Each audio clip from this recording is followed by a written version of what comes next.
विद्युत धारा को पढ़ने से पहले हमें सबसे पहले इसके बारे में जानना चाहिए। तो आजकल जैसे पंखा हो गया, लाइट हो गया, फैन हो गया, टीवी हो गया, सब जगह पे विद्युत धारा का उपयोग किया जाता है, राइट। फ्रिज हो गया, वॉशिंग मशीन, ये सभी स्थानों पर विद्युत के बिना नहीं चल सकता। मतलब ये कहा जा सकता है कि विद्युत के बिना हमारी जो लाइफ हो गई है वो क्या हो गई, इम्पॉसिबल हो गई है, असंभव हो गई है। उसके बिना हमारा जो आज का रूटीन है वो नहीं चल सकता। एवरीथिंग जो भी है सब कुछ विद्युत पर ही निर्भर है, ठीक है। तो आइए हम उसके बारे में और डिटेल में जानते हैं कि विद्युत धारा क्या होती है, ठीक है। उसको जानने से पहले हमें सबसे पहले पता होना चाहिए विद्युत विभव क्या होते हैं। विद्युत विभव जैसे कि आप जानते हो कि पानी का जो बहाव होता है, प्रवाह होता है, वो कैसे होता है, उच्च स्तर से निम्न स्तर पर होता है, राइट। ऐसे होता है ऊंचे स्थान से पानी गिरता है, नीचे स्थान पे जाता है, राइट। ठीक उसी प्रकार जो विद्युत धारा होती है उसका प्रवाह कैसे होता है, उच्च स्तर से निम्न स्तर की ओर होता है, राइट। तो विज्ञान की भाषा में विद्युत विभव किसे कहते हैं, किसी विद्युत बिंदु पर विद्युत का जो स्तर होता है उसे उस बिंदु का क्या कहते हैं, विद्युत विभव कहते हैं। विज्ञान की भाषा में विद्युत विभव क्या होता है, धनात्मक और ऋणात्मक होता है, ओके। धनात्मक विद्युत विभव को हम ये भी कह सकते हैं उच्च स्तरीय विद्युत विभव कह सकते हैं, और ऋणात्मक विद्युत विभव को क्या कह सकते हैं, निम्न स्तरीय विद्युत विभव कह सकते हैं, ठीक है। समझ में आ गया आपको। धनात्मक विद्युत विभव को हम उच्च स्तरीय विद्युत विभव कह सकते हैं, और ऋणात्मक जो होता है विभव उसे हम क्या कह सकते हैं, निम्न स्तरीय विद्युत विभव कह सकते हैं। मतलब कि आप इससे समझ सकते हो जो विद्युत धारा का प्रवाह होता है उच्च स्तर से निम्न स्तर की ओर होता है, मतलब धनात्मक से ऋणात्मक की ओर होता है, ओके। अब हम जानते हैं कि विद्युत विभवांतर क्या होता है। विद्युत विभवांतर मतलब कि सिंपल लैंग्वेज में विभवांतर मतलब विभवों के बीच के अंतर को हम क्या कहते हैं, विभवांतर कहते हैं। तो इसकी परिभाषा मैंने यहाँ पे लिखा है, दो भिन्न बिंदुओं के बीच विद्युत विभव के अंतर को विद्युत विभवांतर कहते हैं। मतलब फॉर एग्जांपल धनात्मक और ऋणात्मक जो विद्युत विभव है उनके बीच के अंतर को क्या कहते हैं, विद्युत विभवांतर कहते हैं। इसकी एसआई प्रणाली की इकाई क्या होती है, वोल्ट होती है, ठीक है। और इसका सूत्र क्या है, विभवांतर बराबर कार्य बटे आवेश। मान लो कि ये तार है, ये मैं तार के अंदर की जो वायर होता है, जो सुचालक होता है विद्युत का, उसके बारे में समझा रही हूँ। माना कि इसमें बहुत सारे विद्युत विभव हैं, ठीक है, जो कि जब हम इनके ऊपर बैटरी लगाते हैं, ठीक है, तो क्या होता है, इसमें विद्युत धारा का प्रवाह होने लगता है, और जो स्थिर अवस्था में विद्युत आवेश होते हैं वो क्या करते हैं, गतिशील अवस्था में हो जाते हैं। समझ में आ रहा है, गतिशील अवस्था में हो जाते हैं, ओके। सो मतलब कि विद्युत धारा का प्रवाह होने लगता है, तो इलेक्ट्रॉन जो है इस दिशा में चलने लगते हैं, ठीक है।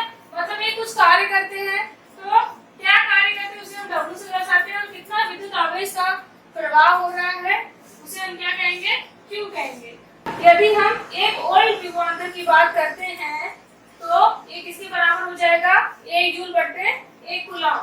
1 जूल क्या है, कार्य की इकाई है, और कूलम क्या है, विद्युत आवेश की इकाई है। तो अगर 1 वोल्ट विभवांतर है तो उसका जो कार्य कितना होगा, 1 जूल होगा, और उसका विद्युत आवेश कितना होगा, 1 कूलम होगा। तो हम कह सकते हैं 1 वोल्ट बराबर किसके होगा, 1 जूल बटे 1 कूलम के बराबर होगा। मतलब इसकी एक और इकाई हम मान सकते हैं कि जो विभवांतर की इकाई होती है जूल पर कूलम भी होती है। अब हम जानेंगे कि विद्युत धारा क्या होती है, उसकी परिभाषा क्या होती है, और उसकी इकाइयां क्या है, इस सब के बारे में हम जानेंगे। तो विद्युत धारा अर्थात किसी चालक में जो कि विद्युत का सुचालक हो, उस धातु में प्रवाहित होने वाले इलेक्ट्रॉनों की दर को ही क्या करते हैं, हम विद्युत धारा करते हैं। इसे हम I कैपिटल I द्वारा दर्शाते हैं। इसका सूत्र है विद्युत आवेश बटे समय। विद्युत आवेश को हम Q द्वारा दर्शाते हैं और समय को हम T द्वारा दर्शाते हैं। इसका सूत्र क्या हो गया, विद्युत धारा I बराबर हो जाएगा विद्युत आवेश Q बटे लगा हुआ समय। मतलब कि कोई भी तार है, मान लो कि एक तार है, इसमें विद्युत का प्रवाह होता है, मतलब क्या है, चालक है, इसमें भी विद्युत विद्युत का प्रवाह होगा उस तार को क्या कहेंगे, हम चालक कह सकते हैं, तो विद्युत का सुचालक कहेंगे। इसके अंदर बहुत सारे मुक्त इलेक्ट्रॉन जो किसी भी दिशा में जा रहे हैं, ठीक है। इनकी जो दिशा है फिक्स नहीं, सर्टन नहीं है किस दिशा में जाना है। इस तरीके के तार में जो विद्युत का मुक्त इलेक्ट्रॉन है, जो फ्रीली यहाँ घूम रहे हैं, उसे हम क्या कहेंगे, मुक्त इलेक्ट्रॉन कहेंगे। यदि हम इसके दोनों सिरों पे विभवांतर लगाते हैं, ठीक है, यहाँ पे धनात्मक और यहाँ पे ऋणात्मक सिरा जोड़ देते हैं, विभवांतर वोल्ट लगाते हैं, तो क्या होगा, यहाँ से विद्युत धारा का प्रवाह होने लगेगा। और जो इलेक्ट्रॉन है इनकी जो दिशा क्या है, किसे मतलब फिक्स नहीं है, जो इलेक्ट्रॉन है उनकी दिशा फिक्स नहीं हो, क्या हो जाएगी, एक निश्चित डायरेक्शन में जाने लगेगी, मतलब एक निश्चित दिशा हो जाएगी उनकी। देखिए इलेक्ट्रॉन किसी भी दिशा में जा रहे थे, अब क्या हो रहा है, ऋणात्मक से धनात्मक की ओर जाने लगेगी। कब ऐसा होगा, जब हम उनके दोनों सिरों में विभवांतर लगाते हैं, वोल्टेज लगाएंगे, तो क्या हो जाएगा, इसके साथ साथ इलेक्ट्रॉन का प्रवाह होने के साथ साथ क्या होगा, विद्युत धारा का भी प्रवाह होगा। और एक बात इसमें आपको याद रखनी है कि जो विद्युत धारा का प्रवाह कैसे होता है, उच्च स्तर से निम्न स्तर, मतलब कि धनात्मक सिरे से ऋणात्मक सिरे की ओर होता है। वहीं पर जो विद्युत इलेक्ट्रॉन होते हैं उनका प्रवाह कैसे होता है, निम्न स्तर से उच्च स्तर, मतलब ऋणात्मक से धनात्मक की ओर होता है, ठीक है। तो हमने क्या जाना, विद्युत धारा किसे कहते हैं, जब इस तार में विद्युत का प्रवाह होगा, विद्युत इलेक्ट्रॉन का प्रवाह होगा इकाई समय में, मान लो समय t लगा, उसे हम क्या कहेंगे, विद्युत धारा कहेंगे, जिसे हम I द्वारा दर्शाते हैं। अब इसकी इकाई के बारे में हम जान लेते हैं।